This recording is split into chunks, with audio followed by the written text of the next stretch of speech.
गणेश नायक साहब का political career ख़त्म हो गया है। गणेश नायक साहब के तो स्कैम्स आप खोलने जाओ तो माइनिंग स्कैम से लेके आप उनके रेप केसेस देख लो, क्या क्या उनके ऊपर है। आपको ओपन चैलेंज दूंगा मैं, गणेश नायक जी, 3 नाम आप अपनी ज़िंदगी से 1 महीने के लिए भूल जाइए। एकनाथ शिंदे साहब, श्रीकांत शिंदे साहब और नरेंद्र मस्के साहब। ये 3 नाम अगर आपने 1 महीने नहीं लिए ना, मुझे अच्छी तरह से पता है आप राजनीति छोड़ दोगे, क्योंकि आपकी राजनीति ये 3 नामों की वजह से ही चलती है सर। नमस्कार, मैं कल्पना शुक्ला, आप देख रहे हैं रियल खबरें पॉडकास्ट। आज हमारे साथ खुलकर बातचीत करने के लिए सरदार गुरजोत सिंह, ईशानी मुंबई लोकसभा अध्यक्ष, युवा सेना शिवसेना है। सर जी, आपका हमारे पॉडकास्ट में बहुत बहुत स्वागत है। नमस्कार, जय महाराष्ट्र। तो मेरा सबसे पहला क्वेश्चन आपसे ये होगा कि अभी अभी जो एक घटना हुई है, मुंबई मेट्रो में जो स्लैब गिरा है, उसको लेकर आप क्या कहना चाहते हैं? जी, एक बहुत ही दुर्दैवी घटना है। मुलुंड में मैं रहता हूँ। मुलुंड में पिछले 30 सालों से, जहाँ पर मेरा जन्म हुआ है, वहाँ पर ये सबसे गलत चीज़ लगी। जो मेट्रो का जो काम चल रहा है उसमें सेफ्टी फॉलोड नहीं थी। दूसरी बात कहूँ तो ये जो एक्सीडेंट हुआ, तो मैंने मेरी आँखों से ये एक्सीडेंट देखा है। जब वो स्लैब गिरा तो वो एक्सीडेंट में चौथी गाड़ी मेरी थी, वो 4th कार मेरी थी। जो एक्सीडेंट में हमारे सामने वो स्लैब गिरा, मेरे साथ में और भी 3 जन वो गाड़ी में थे। मेरा लेफ़्ट साइड पूरा वो टाइम पर जब भी मैंने एक्सीडेंट देखा, इतना हम सब डर गए कि हुआ क्या है। 30 सेकंड कुछ हम कोई नहीं कर पाया रिस्पॉन्ड, क्योंकि वो जो एक पीछे रामधनी यादव, जिनका नाम हमें बाद में पता चला, रिक्शा में जो बैठे थे पीछे पैसेंजर थे, जगह पे उनकी डेथ बाहर हुई और हमारे सामने उनका सिर पूरा बाहर। तो वो देखकर 30 सेकंड तो हम यहाँ से एक साइड तो मेरा काम करना ही बंद कर दिया था कि मुझे समझ ही नहीं आया कि हुआ क्या। फिर हम भागे, पुलिस स्टेशन में मैंने कॉल किया, फायर ब्रिगेड में कॉल किया, डिज़ास्टर मैनेजमेंट की टीम को कॉल किया। धीरे धीरे वो एक तकलीफ़ इतनी हुई कि जो रिक्शा ड्राइवर अटके थे, वो रिक्शा ड्राइवर का पैर पूरा लेफ़्ट वाला वो पत्थर के नीचे, वो स्लैब के नीचे फंस चुका था। तो उनको निकालने के लिए हमको 20 से 25 मिनट लगे। फायर ब्रिगेड आई, डिज़ास्टर मैनेजमेंट की टीम आई, फिर उनको पास ही के एक हॉस्पिटल में हम लेके गए, वहाँ पर उनको एडमिट किया। और जब ये सब इंसिडेंट हो रहा था तो दिमाग में एक ही चीज़ चल रही थी कि इज़ दिस डेवलपमेंट? क्या ये वो विकास है जो मुझे, मेरी मुंबई को, मेरे महाराष्ट्र को या मेरे हिंदुस्तान को चाहिए? और बार बार एक ही यहाँ उत्तर आ रहा था कि नहीं, पब्लिक सेफ्टी सबसे पहले है, लोगों की जान की कीमत सबसे पहले है। मेरे लोग, मेरे भाई, मेरे बहन, मेरे इंडियंस, मेरे मुंबईकर, माझे मराठी बांधव, ये सबसे पहले हमारे लिए इम्पॉर्टेंट है। डेवलपमेंट थोड़ा रुक कर होगी, चल जाएगा, पर सेफ्टी के साथ ही होनी चाहिए। तो आपका क्या कहना है, ये एक लापरवाही थी या फिर इसमें कोई तकनीकी गलती थी? नहीं, लापरवाही थी, ये बहुत बड़ी लापरवाही थी। ये कॉस्ट कटिंग जो वो कॉन्ट्रैक्टर करते हैं, ये कॉस्ट कटिंग का नतीजा था। और दूसरी चीज़ कि वो एक नहीं स्लैब, वहाँ पर हम जब जा रहे थे तो जितने भी पुलिस वाले हैं, आप वो वीडियोस भी कई वो सोशल मीडिया पे आए हैं, मैं वहाँ पर जो काम कर रहा था ना, कि वो जो एक स्लैब गिरा उसके बाजू में लेफ़्ट में 6 स्लैब थे और राइट में 4 स्लैब थे जो कि लूज़ दिख रहे थे। और हम सबको वहाँ पर जो भी खड़े थे, हम सबको लग रहा था कि वो भी गिरेंगे अभी ना अभी। और मेरा जो काम था वहाँ पर, सबसे पहले मैं जितने भी बाइक वाले हमारे दोस्त वहाँ पर मुलुंड में पिछले 30 साल से मैं रहता हूँ, जितने हमारे लोग वहाँ पर थे, मेरा वही काम था कि सबको हेलमेट पहले मैं दूँ। सबसे मैं हेलमेट ले रहा था कि अरे वो पुलिस वाले आगे, जो fire brigade, disaster management, fire brigade के पास तो खैर हेलमेट था, वो पुलिस वालों को हेलमेट देने का हमने काम किया। और उसके बाद में एक हमारे दोस्त की बाजू में कंस्ट्रक्शन साइट है, वहाँ से हमने सेफ्टी हेलमेट्स बनाए कि जो लोग वहाँ से जा रहे हैं उनको हेलमेट्स दिए कि आप हेलमेट पहन के वहाँ से जाओ, क्योंकि वो जो 10 स्लैब थे वो लूज़ थे। और बहुत गलत चीज़ है, मतलब एक स्लैब लूज़ हो, हम इसको भी बर्दाश्त नहीं कर सकते। वहाँ पर 11 स्लैब टोटल लूज थे। मतलब कम ऑन, पब्लिक सेफ्टी को आप क्यों इतना लाइटली ले रहे हो?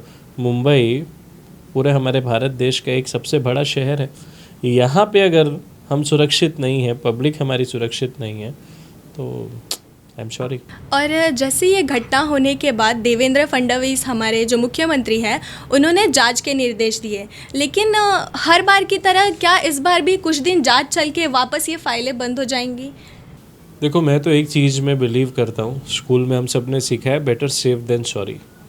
तो अब ये जो जांच हो रही है, पड़ताल हो रही है, वो जो रामधनी यादव जी है, उनकी बहन को मैंने देखा, उनकी बहन बाहर फुटपाथ पर बैठी हुई थी, उनकी सगी बहन। और वहाँ के जो नेता है लोकल, हमारे मुलुंड के नेते लोग अंदर वहाँ पर जो नगर सेवक थे, वो 6 के 6 नगर सेवक, मेरे ख्याल से 4-5 वहाँ पर वो टाइम पर थे, वो हॉस्पिटल के अंदर बैठे हुए। मतलब जिसके घर का मरा है उसकी लाश, उसकी चिता देखने उसकी सगी बहन को नहीं मिल रहा। और ये नेता, मुझे पता नहीं हमारे नगर सेवक वहाँ पर कौन सा एक मैजिक कर रहे थे कि शायद वो डेड बॉडी उठकर वापस आ जाए।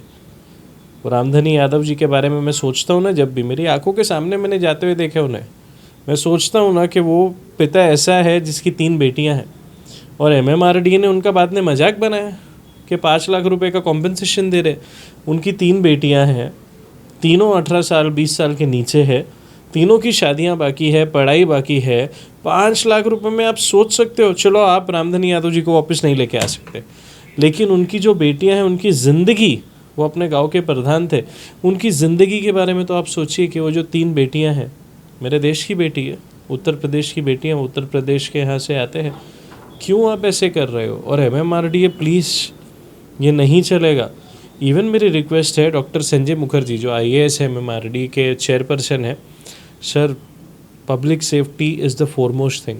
आप मेट्रो का काम ऑलरेडी जो लेट चल रहा है मेरे यहाँ पर मुलुंड में, ईशान्य मुंबई में, सर 6 महीने 1 साल 2 साल को और टाइम ले लीजिए प्लीज़, बट पहले सेफ्टी के प्रोटोकॉल्स, ये जो कॉन्ट्रैक्टर्स है स्ट्रिक्टली उनको फॉलो करने को बोलिए, उसके बाद में आप ये काम स्टार्ट कराइए। नहीं तो एकनाथ शिंदे साहब का हम आदेश का वेट कर रहे हैं।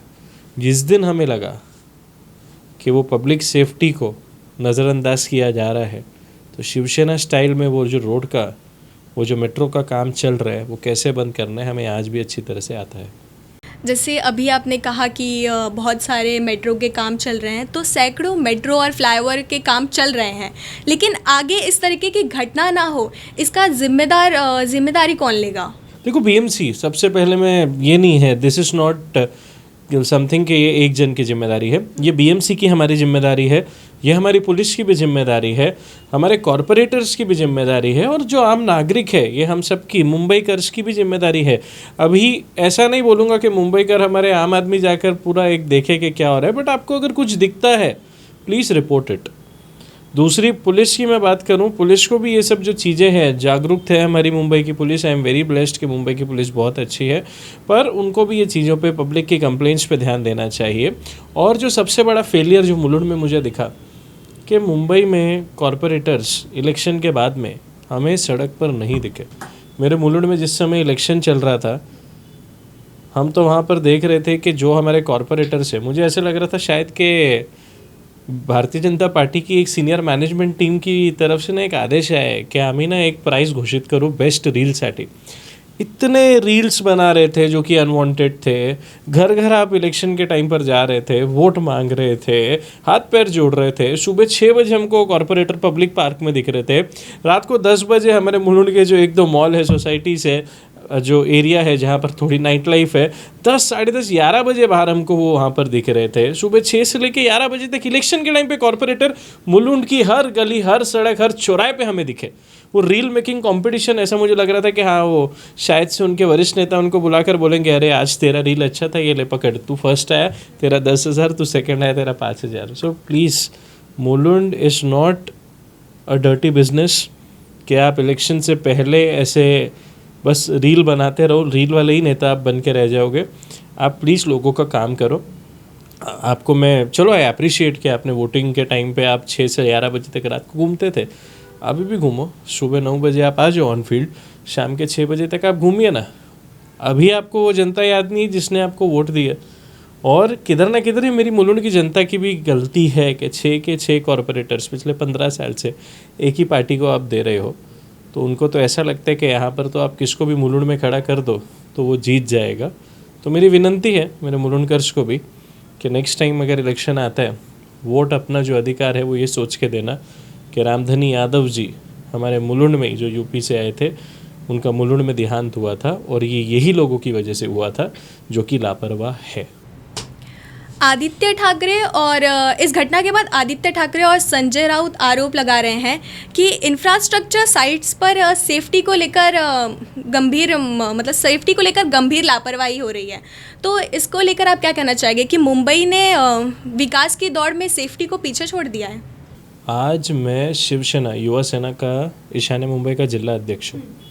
आज मैं भी कहीं ना कहीं बीएमसी के ऊपर, एमएमआरडी के ऊपर, आज हम हमारे नगर सेवक जो है उनके ऊपर हम ये आरोप लगा रहे हैं कि वो काम नहीं कर रहे। बट ये आरोप मैं एक शिवसैनिक या मैं एक जिला अध्यक्ष के तौर पे नहीं लगा रहा हूँ, ये मैं एक मुंबई कर के तौर पे लगा रहा हूँ। तो आदित्य साहब और संजय राउत जी जो यहाँ पर सियासी रोटियाँ सेकने को देख रहे हैं ना, तो सर आप सीनियर हो, आपको एक ही विनंती है, आप अपनी पॉलिटिक्स करो। लेकिन यहाँ पर एक इमोशनल सिचुएशन है जहाँ पर हमारे मुंबई में यह एक्सीडेंट हुआ है। इसकी वजह से बहुत सारे, ऐसा नहीं कि वो यूपी के थे तो सिर्फ यूपी, आज मेरा महाराष्ट्र रो रहा है वो एक्सीडेंट के बाद। कुछ दिन पहले ही अजीत दादा पवार के साथ जो एक्सीडेंट हुआ था, तो जितना दुख हमें अजीत दादा पवार का है उतना ही दुख हमें रामधनी यादव का भी है। हे माझी महाराष्ट्राची संस्कृती आहे। तो ये टाइम पर प्लीज़ ये पॉलिटिकल रोटियाँ और पॉलिटिकल स्टेटमेंट्स आप मत दीजिए तो अच्छा होगा। और अभी एक दूसरा मुद्दा बहुत चर्चों में है, गणेश नायक जी की टिप्पणी जो उन्होंने हमारे डिप्टी सीएम एकनाथ शिंदे पर जो टिप्पणी की है, वो मुद्दा बहुत चर्चों में है। तो उनको लेकर आप क्या कहना चाहेंगे? गणेश नायक साहब का पॉलिटिकल कैरियर ख़त्म हो गया है। वहाँ पर मंदाताई महात्रे, आज भारतीय जनता पार्टी के हमारे जो आमदार है, उन्होंने गणेश नायक साहब के जो बेटे उनके चिरंजीव हैं उनको हराया था। तो गणेश नायक साहब का पॉलिटिकल कैरियर नवी मुंबई में ऑलमोस्ट ख़त्म होने आया है। शायद आखिरी इलेक्शन है जो वो जीते होंगे, इसके बाद में तो मेरे ख्याल से वो इलेक्शन नहीं जीत पाएंगे। दूसरा, हमारे थाने लोकसभा के एक बहुत ही अच्छा काम करने वाले नगर सेवक थे जो कि इस बार खासदार बने, आदरणीय नरेश मस्के साहब। तो नरेश मस्के साहब का जो काम है, फर्स्ट टाइम एमपी बने और फर्स्ट टाइम एमपी बनने के बाद में ऑन ग्राउंड वो हमारे नेता है।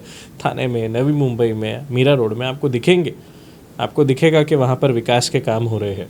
तो गणेश नायक जी के मन में जो हलचल थी कि मुझे खासदार की टिकट मिलनी चाहिए, जो कि भारतीय जनता पार्टी ने भी समझा कि he is not apt for that, तो उनको नहीं वो टिकट दी। तो उसका ग्रज वो एकनाथ शिंदे साहब पर निकालते हैं। और मुझे जो एक्सपीरियंस है पॉलिटिक्स का, मैं तो इतना ही कहता हूँ कि गणेश नायक साहब अगर आपको टिकट दी जाती तो मैं तो गारंटी बोलता हूँ, थाने लोकसभा से अगर गणेश नायक साहब आप इलेक्शन लड़ते लोकसभा का, तो राजन विचारे साहब जीत के आते। ये तो नरेश मस्के साहब थे कि नरेश मस्के साहब खड़े हुए, पीछे उनके एकनाथ शिंदे साहब खड़े थे, तब जाके थाने लोकसभा नवी मुंबई के हमें वोट्स मिले और वो लोकसभा की सीट हम चुन कर आए। और अपनी टिप्पणी में गणेश नायक ने कहा था कि अगर शिंदे जी मेरे नाद में लगे तो मैं उनके बेटे को माजी खासदार बना दूंगा। देखो, एकनाथ शिंदे साहब की मैं बात करूं तो एकनाथ शिंदे साहब ने दुनिया देखी है। वो एक रिक्शा ड्राइवर से लेकर महाराष्ट्र मेरे राज्य के मुख्यमंत्री बने हैं। तो रिक्शा से लेकर स्टेट चलाना उनको सभी अनुभव है। और वो भी जबकि कम पढ़े लिखे थे, घर में गरीबी थी। घर में गरीबी होने के बाद एक मिडिल क्लास घर से एक रिक्शा ड्राइवर थे, तो आप सोच सकते हो एक लोअर मिडिल क्लास घर से हमारे एकनाथ शिंदे साहब आए। उसके बावजूद अपने बच्चे को पढ़ाया लिखाया, और बच्चा भी इतना लायक के पढ़ लिख के डॉक्टर बना, बच्चा भी इतना लायक के एक सर्जन बना। और वो पढ़ाई लिखा के बाद में हमारे डॉक्टर श्रीकांत शिंदे साहब खासदार बने कल्याण डोंबिवली की सीट से। He is a very educated man, he is a doctor. और अभी मेरी बात आप मानो तो हम तो श्रीकांत शिंदे साहब को देखते हैं कि फ्यूचर में बहुत जल्द वो जाके हमारे देश के होम मिनिस्टर बन सकते हैं, हमारे देश के प्राइम मिनिस्टर भी बन सकते हैं, बिकॉज ही इज़ केपेबल।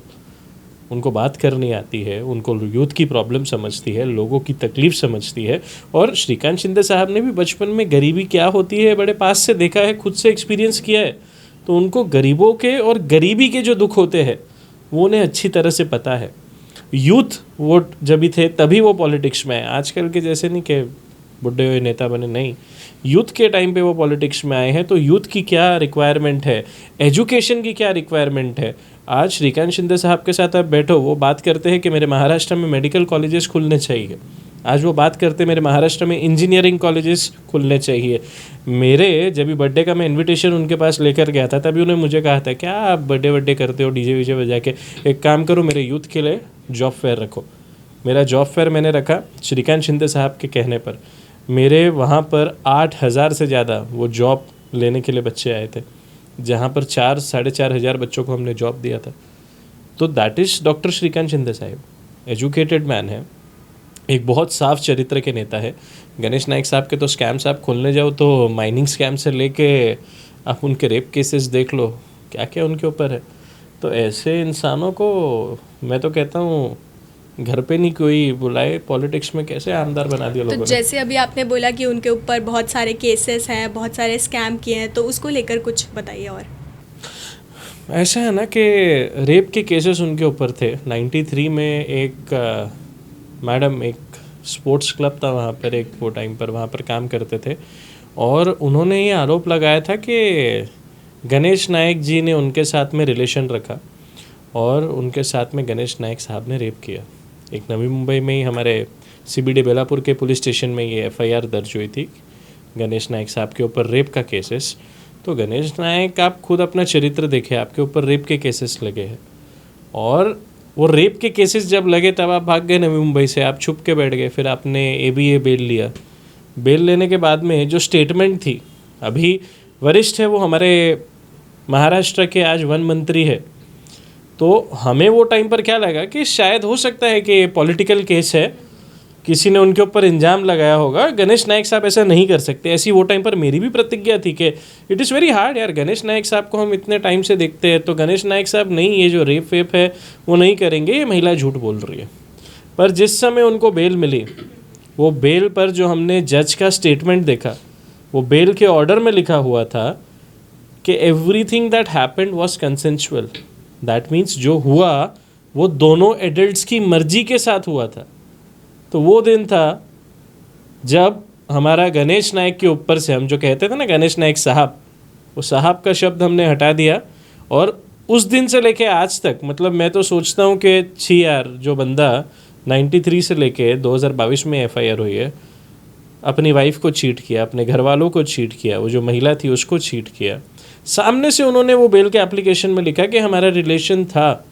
तो ऐसे जो लोग होते हैं, घर पर आपकी वाइफ थी फिर भी आप ऐसे बाहर रिलेशन रख रहे हो, खुद आपने कोर्ट में वो लिखा है, मैं तो नहीं बोल रहा हूँ, आपने कोर्ट में वो प्रेजेंट किया है, तो सर आप तो हमारे समाज के लायक नहीं हो।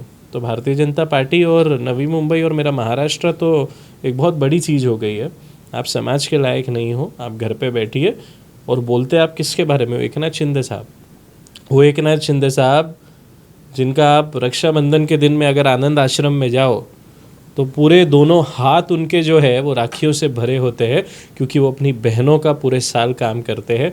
तो वो एक दिन पर बहनें आकर कहती है कि हे माझा लाडका भाऊ आहे, हे माझा सक्का भाऊ आहे, हे एकनाथ आहे, माझा एकनाथ शिंदे साहेब है। तो मत कीजिए आप गणेश नायक जी ये गंदे काम।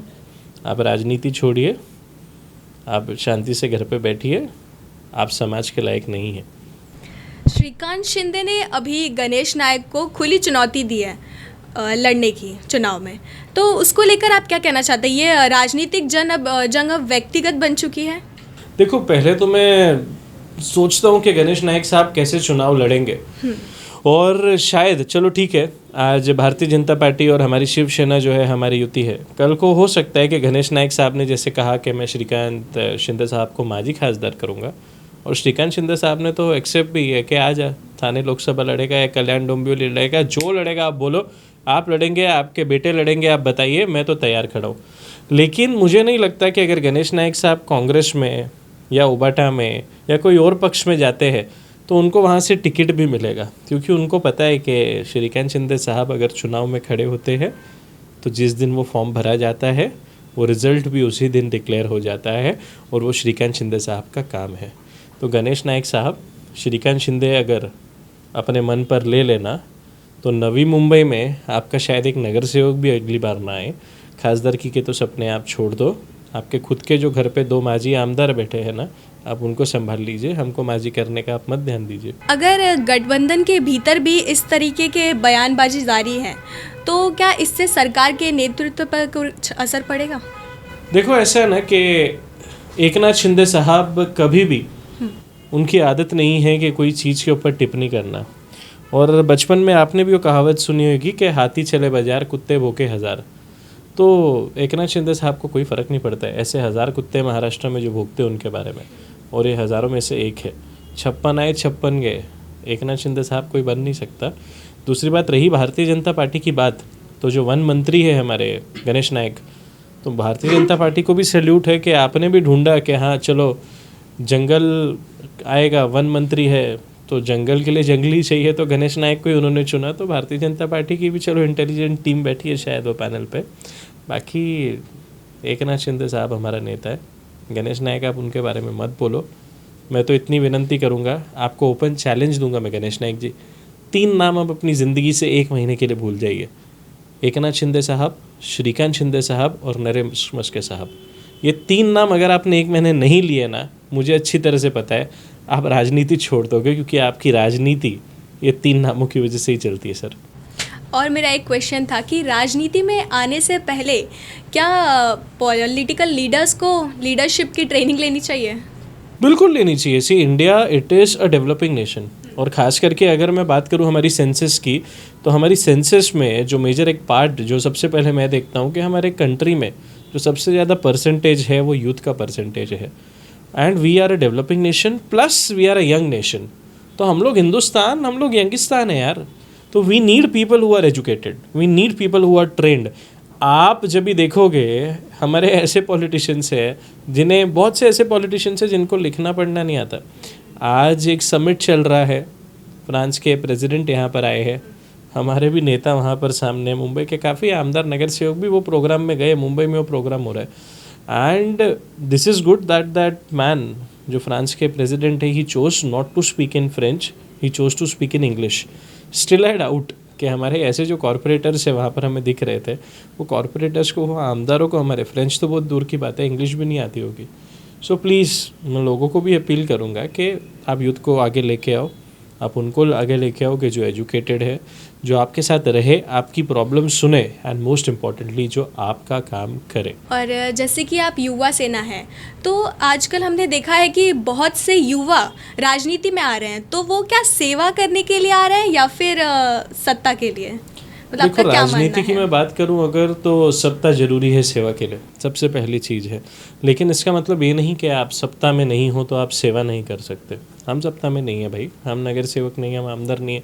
स्टिल आप देखो, आज भी अगर मेरे मुलुंड में लोग पहले पुलिस स्टेशन जाएंगे, फिर बीएमसी जाएंगे, उसके बाद में जो लोग चुन कर आए हैं उनके पास जाएंगे, ये 3 लोगों के पास जाएंगे, और ये तीनों जगह पर उनका काम नहीं हुआ तो उनको अच्छी तरह से पता है कि युवा सेना शिवसेनाचे सरदार गुरजोत सिंग मुलुंडमध्ये आहे, तो वो हमारे पास आएंगे और उनकी तकलीफ़ यहाँ पर आके सॉल्व होएगी।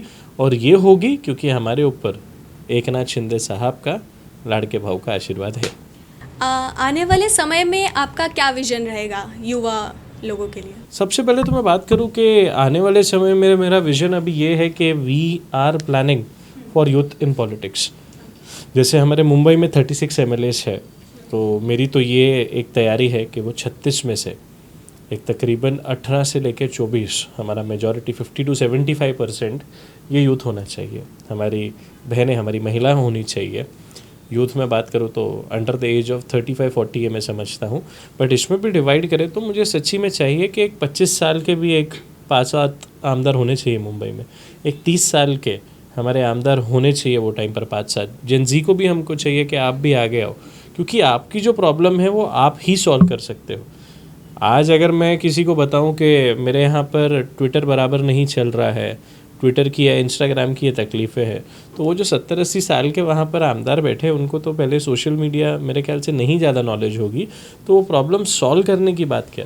सेकेंड थिंग, आज अगर मैं एक 24 साल का या 25 साल का आमदार अगर लेके आता हूँ महाराष्ट्र में, खास करके मेरी मुंबई में, तो वो फ्रेशली ग्रेजुएट होगा, वो अभी एक स्टेज पे होगा जहाँ पर वो कोई जॉब कर रहा होगा, कोई बिजनेस कर रहा होगा, तो उसको पता है कि यूथ को आज एजुकेशन चाहिए, आज जॉब्स चाहिए, आज बिजनेस चाहिए, तो वो फील्ड में काम करेगा। वो समाजकरण, राजकरण सब पीछे छोड़ के डेवलपमेंट की बात करेंगे। तो मुंबई, आप मुझे सुन रहे हो, आपसे ये विनती है, आप यूथ को सपोर्ट करो और यूथ को पॉलिटिक्स में लेके आओ। मेरा आपसे लास्ट सवाल ये है कि आप यूथ को क्या संदेश देना चाहेंगे, आज के यूथ को? सबसे पहले प्लीज़ अपने माँ बाप की बात सुनो।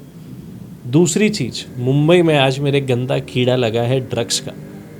ड्रग्स से जितना दूर रहोगे उतना अच्छा है, और सिर्फ दूर ही नहीं रहना है। अगर आपके सर्कल में कोई ड्रग्स करता है तो आप ये वीडियो देख रहे हो, इंस्टाग्राम पे, फेसबुक पे, कोई भी सोशल मीडिया पे आप मुझे मैसेज कीजिए।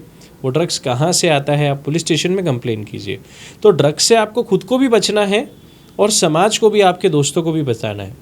इसके बाद में be a good listener, be a good learner, अच्छी एजुकेशन लो। और एजुकेशन का मतलब ये नहीं कि सिर्फ आपको मैथ्स और साइंस पढ़ना है या लैंग्वेज पढ़नी है या लिटरेचर पढ़ना है। Study about Mumbai too, study about the society too. क्योंकि जब ही तक आप सोशली नहीं सोचोगे, आप नहीं सोचोगे कि हम इतना टैक्स दे रहे हैं। आज मुंबई जो कि मेरे महाराष्ट्र की और पूरे हिंदुस्तान की सबसे ज़्यादा टैक्स भरने वाली सिटी है। आप खुद सोचिए, बहुत से आज हम 30% हम टैक्स देते हैं हमारी सैलरीज का। आज बहुत सा यूथ ऐसा है जो मेरी एज का अराउंड 30, आई एम 30, तो 30 साल के 32 साल के बहुत से ऐसे बच्चे हैं, हम यूथ है जो 30% हमारा सैलरी को टैक्स में देते हैं। तो आप सोचिए ना कि वो 30% का हमको क्या बेनिफिट मिल रहा है फ्रॉम द सिविक और फ्रॉम द कंट्री। तो ये जब तक आप नहीं सोचोगे, आप नहीं सोचोगे कि वो जो 30% है, वो 30% आपका साल का जो 8-10 लाख रुपए आप टैक्स में दे रहे हो, वो टैक्स कैसे आपके बेनिफिट में काम आ सकता है, कैसे सोसाइटी के बेनिफिट में काम आ सकता है। जैसे आप घर के खर्चे सोचते हो वैसे मुंबई का भी खर्चा सोचिए आप। तो वो टाइम पे आपको आइडियाज़ आएंगे कि कहाँ पर हमको डेवलपमेंट चाहिए।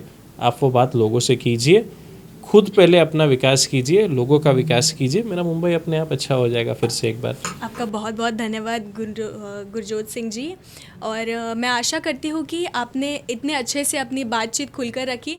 बहुत बहुत धन्यवाद। नमस्कार।